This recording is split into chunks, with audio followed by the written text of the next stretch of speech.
উনুন test of Bengal. আজ আপনাদের জন্য থাকছে বাঙালির প্রিয় সুস্বাদু তেলকই রান্না। তাহলে দেখে নিই আজকের রেসিপি।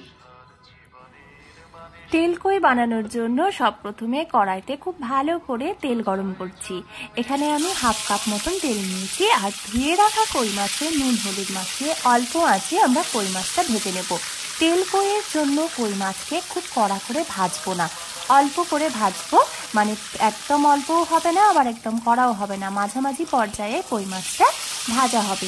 দুপাশ আমরা এইভাবে ভেজে নিয়ে মাছগুলো আমরা তুলে নেব। এই রান্নাটা কিন্তু খেতে খুবই ভালো হয় এবং আমরা সবাই জানি যে বাঙালির জনপ্রিয় খাবারগুলোর মধ্যে কই মাছ একদম মানে তেলকই একটি বিশেষ খাবার।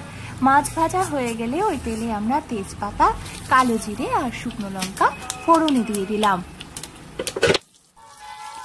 ফোড়ন ভাজা হয়ে গেলে এবারেতে আমি দিয়ে দেব মশলা।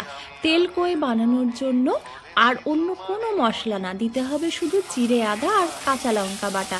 এখানে আমি 6 পিস তেলকই রান্না করব, মানে 6 পিস মাছ রান্না করব। তার জন্য আমি 6 টেবিল চামচ আদা জিরে আর লঙ্কা বাটা দিয়ে দিয়েছি। সাথে দিয়ে দিচ্ছি পরিমাণ মতন লবণ আর হলুদ। এই রান্নায় একটু মশলার ব্যবহারটা বেশি করতে হয় আর তেলের ব্যবহারটাও একটু বেশি হয় অন্য রান্নার থেকে। যাই হোক, মশলা আমরা ভেজে নিচ্ছি, মশলা কষা হয়ে আসছে, আমরা বুঝতেই পারছি যে মশলা থেকে তেল ছেড়ে আসছে। এইবার আমি কালারের জন্য দিয়ে দিলাম এখানে কাশ্মীরি লঙ্কা গুঁড়ো। আপনারা চাইলে ঝাল লঙ্কার গুঁড়োও ব্যবহার করতে পারেন।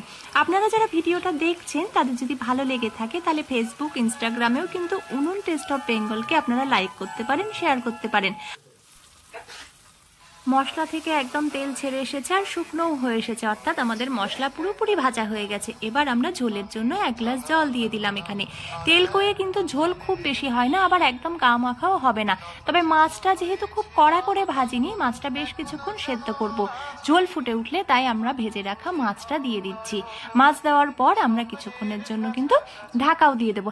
ও হ্যাঁ, আরেকটা কথা, যারা ইউটিউবে দেখছেন উনুন টেস্ট অফ বেঙ্গলকে তারা কিন্তু সাবস্ক্রাইব করতে একদম ভুলবেন না আর বেল আইকনে গিয়ে অল নোটিফিকেশনটা অবশ্যই অন করবেন যাতে আমার সব ভিডিওগুলো আপনাদের কাছে পৌঁছে যায়। মাছের সাথে দিয়ে দিলাম কয়েকটা চিড়ে রাখা কাঁচা লঙ্কা। এটা অপশনাল, আপনারা দিতেও পারেন নাও দিতে পারেন। আমি দিয়েছি যে ফ্লেভারটা ভালো হয়, আমি একটু সেদ্ধ লঙ্কা খেতে পছন্দ করি সেই কারণে। ঝোল ফুটে উঠেছে, এবার আমরা অল্প আঁচ কমিয়ে দেব, মানে অল্প আঁচে মিনিট 3 জন্য ঢাকা দিয়ে দেব। তারপরে আমরা ঢাকা সরিয়ে নিয়ে দেখব যে ঝোল কতখানি রয়েছে। আমরা প্রয়োজন মতন ঝোল রাখবো। আগেই বলেছি তেলকই কিন্তু খুব ঝোল ঝোল হবে না, আবার একদম শুকনোও হবে না। এই অবস্থায় আমি এর মধ্যে 2 টেবিল চামচ সর্ষের তেল, হ্যাঁ কাঁচা সর্ষের তেল দিয়ে আরও একবার ঢাকা দিয়ে দিলাম 1 মিনিটের জন্য। এরপরে গ্যাসের ফ্লেমটা একদম বন্ধ করে দিচ্ছি, তবে ঢাকনা সাথে সাথে খুলবো না, ঢাকনা খুলবো আরও 2 মিনিট পর।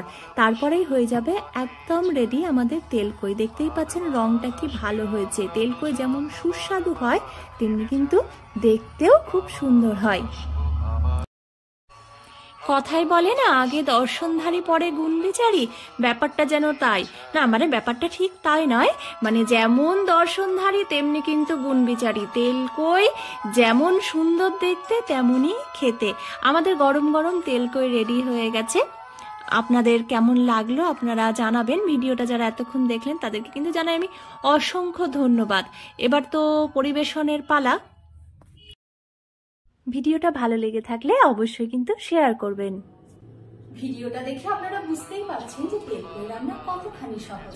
এইভাবে এত সহজে তেলকই আপনিও বানিয়ে নিন, আর বানানোর পর যখন আপনি খাবেন, খাবার পরে আপনারও মনে হবে এর স্বাদ যেন অমৃত।